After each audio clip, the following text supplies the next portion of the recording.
Theoretically, I could be diagnosed with AIDS in the United States, but if I take 3 steps to my right, I wouldn't be diagnosed with AIDS, or I would lose my AIDS diagnosis when I crossed the border.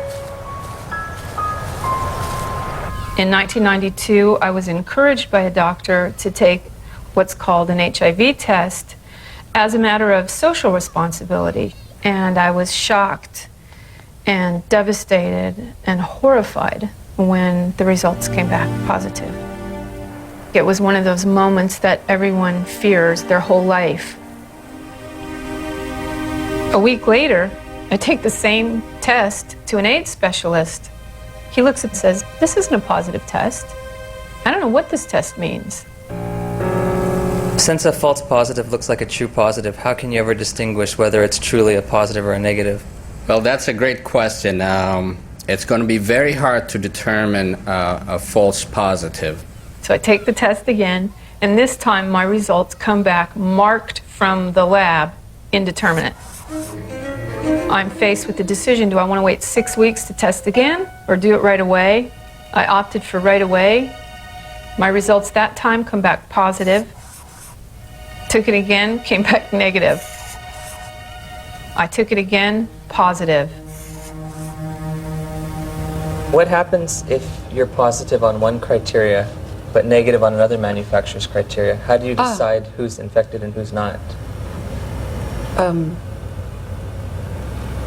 You will use the most sensitive criterion. In late December of 2007, I read about new legislation passed in New Jersey calling for the mandatory testing of pregnant women or newborn infants should the mother's status be unknown. HIV mandatory testing, to me, is a no-brainer.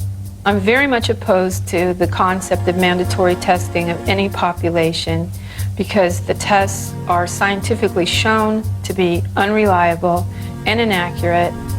You have no reason to fear this bill. And my hope is that eventually this will become a federal law so that every woman in this country would be tested. But HIV testing isn't an absolutely precise science. When I confronted my doctor about that, she said, we're way past Western blot now. We have the viral load test. But when you get the package insert for the viral load test, it says, if you test positive, you are considered confirmed infected with HIV. But at the bottom of the page, in fine print, it states a person should have additional testing. It does not allow you to tell a single person on this planet that they are HIV positive. And it's a scandal that this test continues to be used. so again, I'm asking, where's the test? Where's the test that can confirm a diagnosis of HIV infection? And I can't find one. I have the package insert from the manufacturer which they supplied me with, and under limitations of the test, it states that risk factors should be used in conjunction with the test. Has a person had sex? Have they used drugs? Have they had a blood transfusion? And then in conjunction with the test, not the test alone, but with the test, then you decide whether the person is positive or negative. Do the answers to these questions help aid in the diagnosis? Of course they did. Really? They do. Now, if I tell you that the test you took was lousy and didn't mean a thing, does that make any difference for everybody to hear? You make a difference for me. Yeah, I know. How can we say that HIV is the cause of AIDS when we don't know, based on current tests, whether or not anybody diagnosed positive actually has HIV? President Thabo Mbeki will officially open the AIDS conference tonight. Delegates here are hoping he will finally separate himself from the AIDS denialists. We remain convinced of the need for us better to understand what would constitute a comprehensive response in a context such as ours, which is characterized by high levels of poverty and disease. As I listened and heard the whole story told about our own country, it seemed to me that we could not blame everything on a single virus. I thought this man must be an idiot. Everyone in Africa is dying of AIDS. I know this because I read the New York Times. It's beyond doubt.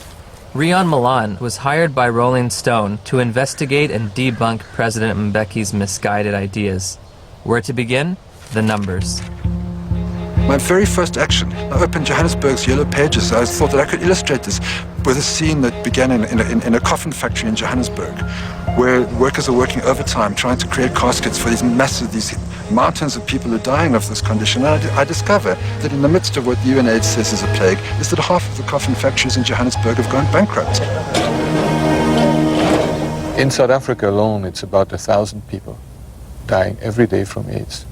If you're an advocacy agency and you perceive low numbers to be bad, your bias may be to accept higher numbers even if they're not scientifically sound.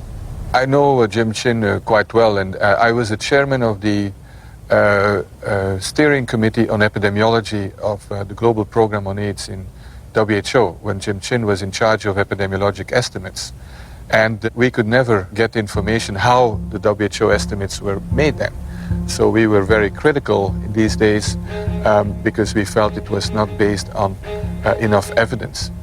It's possible that he didn't read the materials we sent him or he didn't understand them, but we did send information to anybody that wanted to know about the estimates because they were pretty transparent. In an attempt to get to the bottom of the statistics debate, I've come to Geneva, Switzerland to look at the World Health Organization's official numbers. And what we found, there are no numbers, only assumptions and estimates. How are the monies divvied out to states for AIDS prevention or AIDS treatment?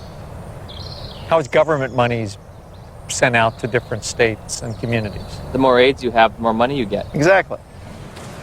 The AIDS buyers have a vested interest in maximizing and squeezing the data to get the worst possible scenario that they can out of it, because the worse the situation is, the more compelling their fundraising claims are. When UNAIDS was created, about $250 million was spent on AIDS in poor countries. 10 years later, it's $10 billion. That's an unprecedented increase. Still not enough. When that was created, the first thing Peter Piot said was that UNAIDS is an advocacy agency, pure and simple. And this was my first objective when I came into this job, and that was put it on the political agenda. He divested himself of all of the program aspects and the scientific aspects of AIDS. This is not a scientific issue. This is a matter of politics. Except one unit. He kept sort of the numbers unit.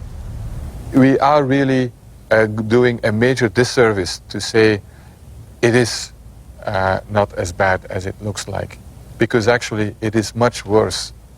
1 month after my interview with Dr. Piot, the Indian government slashed their estimates by nearly 60%. Shortly thereafter, UNAIDS acknowledged they'd been overestimating global HIV statistics for more than a decade. They've painted themselves into a corner, and now their house of numbers is falling apart. America is leading the fight against disease, and I call on you to double our initial commitment to fighting HIV/AIDS by approving an additional $30 billion over the next 5 years.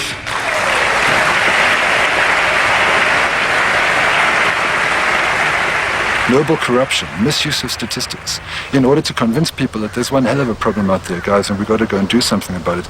If you look at the real world, you know, how many people are infected, diagnosed to be infected, and eligible for treatment? There are very few compared to the number. In April of 2008, Congress approved a $50 billion expenditure for AIDS treatment and prevention. The vast majority of the world's population is not at any measurable risk of HIV infection. No measurable risk. Growing up in the age of AIDS, I was taught there were 3 certainties in life: death, taxes, and contracting HIV from unprotected sex. If you don't use a condom, there's a lot of chances that you can actually get the killer disease that is AIDS. I did a study of the heterosexual transmission of HIV in California, and we recruited individuals who were infected with HIV. Then we recruited their sexual partners, and we looked at whether transmission, in fact, had occurred. Padian runs a study. It's a 10-year study with the world's most virulent, terrifying sexually I mean, this thing jumps, off of penises into vaginas miles away. How many of them do you think, after 10 years, with the world's most terrifying, virulent, sexually transmitted disease came up positive? Nobody. Nobody. Nobody who was negative came up positive. Zero. I think HIV is more difficult to transmit than than a lot of, probably most other sexually transmitted diseases. I mean, I think that's pretty widely known. If I were to have unprotected sex with somebody who is HIV positive, how many acts would I have to engage in before I got the virus? Just one. I think one would be enough. First act? One is enough. Remarkably, HIV is a difficult infection to transmit. This contradicts everything I was ever taught about the sexual transmission of HIV. AIDS is the best example of what's really scary and alarming and dangerous about our culture right now, which is that it's a culture of PR. It's a public relations phenomenon. The truth doesn't matter. What matters is the image. If we were talking about reality, the reality is that AIDS is over.